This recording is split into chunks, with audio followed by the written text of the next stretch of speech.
Assalamualaikum warahmatullahi wabarakatuh. Selamat pagi sahabat Sani semuanya.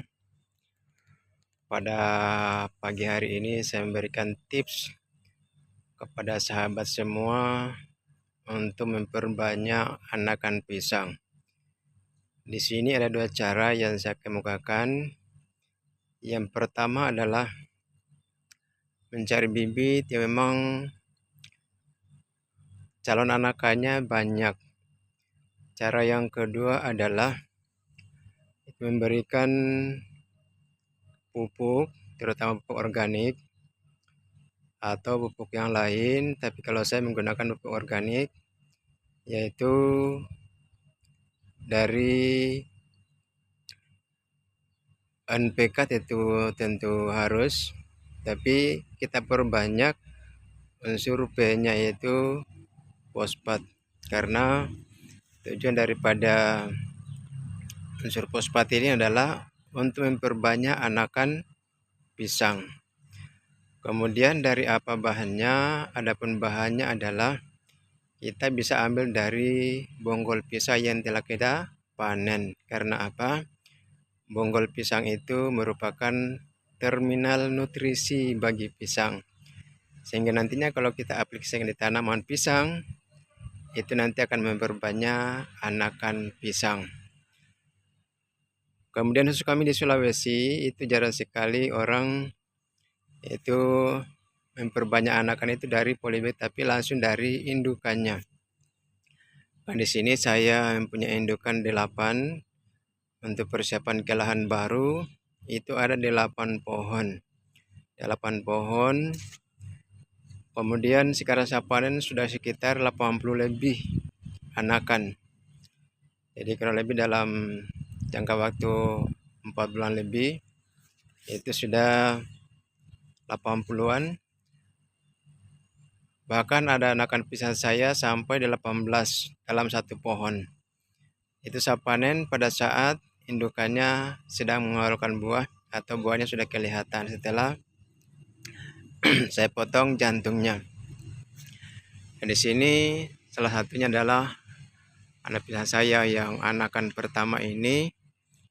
Yang lain sudah panen, anakannya saya simpan satu dan sekarang sudah berbuah lagi.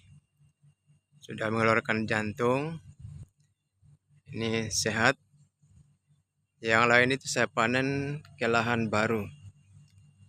Dan ini sudah mempunyai anakan lagi. Ya sekitar 1, 2, 3, 4, 5, 6, 7 anakan. Ini untuk persiapan lagi ke lahan baru. Ini juga sudah ada anakannya, siap dipanen juga ke lahan baru. Ya kebetulan saya di kantor Telkom, jadi saya menanamnya di belakang kantor. Ini persiapan pensiun ya saudara tani semuanya. Dan ini ada lagi anakannya sekitar 9, 10. Yang satu masih kecil, yaitu 1, 2, 3, 4, 5, 6, 7, 8, 9, 10. 10 anakan. 11 anakan. Ini anakan dari anak pertama. Jadi ini saya tanam sudah panen. Jadi saat panen ini anakannya saya sisakan 2, sekarang sudah mulai mengeluarkan jantung lagi. Mengeluarkan jantung. Ini ada 2 pohon. Ini anakan pertama ini anaknya 10. Nanti setelah jantungnya sudah keluar, buahnya sudah keluar, insya Allah saya akan panen lagi, saya bawa ke lahan baru. Karena lahan baru saya itu sangat luas.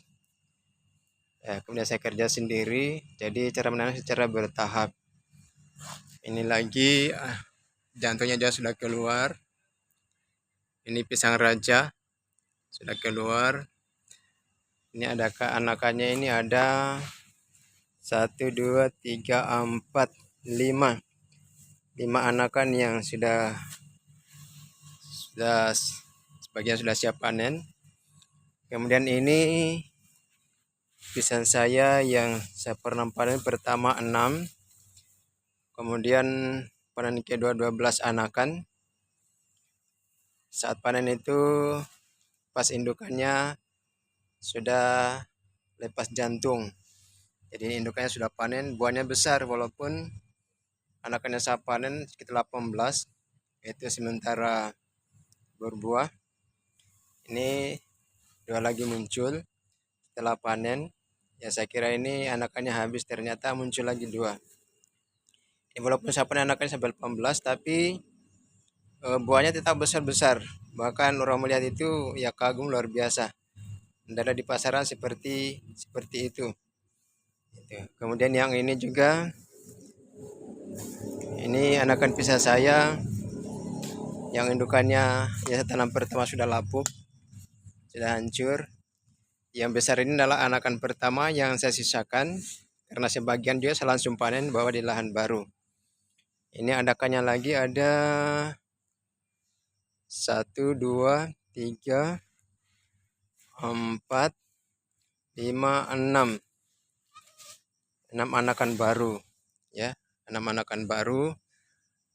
Dan ini hampir keluar jantungnya lagi ya. Kemudian sana juga 2 pohon, itu persiapan anakan semua gitu. Jadi ini kami di sini ya, khususnya Sulawesi, itu kami memperbanyak anakan pisang itu ya dari indukannya. Jadi ini sudah anakan yang generasi keduanya. Anakannya juga masih banyak, ini sampai 6, di sana ada 10, ada 5, ada 7, dan ada yang 4. Jadi ini cara kami di Sulawesi. Adapun cara memperbanyak anakan itu adalah pertama ya ketika kita melihat anakan yang memang bibit anakannya sudah ada. Kemudian yang kedua, kita kocor dengan pupuk fermentasi dari bonggol pisang. Ini saya ulangi lagi, dari bonggol pisang. Atau kalau bukan dari bonggol pisang, dari nasi yang kita kepal kemudian kita taruh dengan dalam gardus. Dalam gardus ini kita tampilkan tanah dan daun bambu dari sekitar pohon bambu. Kemudian kita simpan selama 3 sampai 4 hari, nanti akan keluar jamur yang warnanya kayak kuning-kuningan. Itu nantinya yang kita fermentasi. Ya, kita fermentasi selama 21 hari. Adapun bahan-bahannya selain nasi adalah cucian beras. Kalau bukan cucian beras, yaitu pakai air kelapa atau air ampas tahu. Kemudian ditambah dengan gula merah. Gula merah ya. Jadi kami di sini tidak menggunakan gula pasir atau gula, tapi menggunakan gula merah. Itu karena gula merah itu masih alami. Ya, kalau daerah Jawa biasanya menggunakan molase atau tetes tebu. Tapi di sini ya belum ada tetes tebu, jarang. Itu. Ya, menggunakan gula merah. Itu. Kemudian bagaimana dengan kecap? Kecap ya jangan, karena itu sudah asin. Bakteri tidak suka yang asin-asin. Jadi cukup menggunakan ya bonggol pisang. Kemudian bahan pencairnya adalah cucian beras. Kalau cucian beras tidak banyak, kita menggunakan air kelapa atau air nira, atau bisa juga menggunakan urin atau kencing kambing atau binatang yang lain seperti kambing, ya sapi, ya kerbau, itu sebagai bahan pelarutnya. Bahkan itu ya kalau menggunakan kencing atau urin kambing atau binatang ternak itu lebih bagus, karena di situ ya nutrisinya hampir komplit. Cuman yang dominan itu adalah unsur N-nya. Unsur N-nya itu ada 36%, ada 16%. Jadi semua unsur ada. Unsur N, unsur P juga ada, unsur N-nya juga ada. Tapi dominannya adalah unsur N, nitrogen. Nah, itu nanti kita fermentasi selama 21 hari, lalu kita panen. Kemudian aplikasinya adalah setiap 1 liter itu kita ambilkan, kalau bagi tanaman yang sudah dewasa, ambil 1 liter fermentasi, kita campur dengan air, yaitu 5 liter.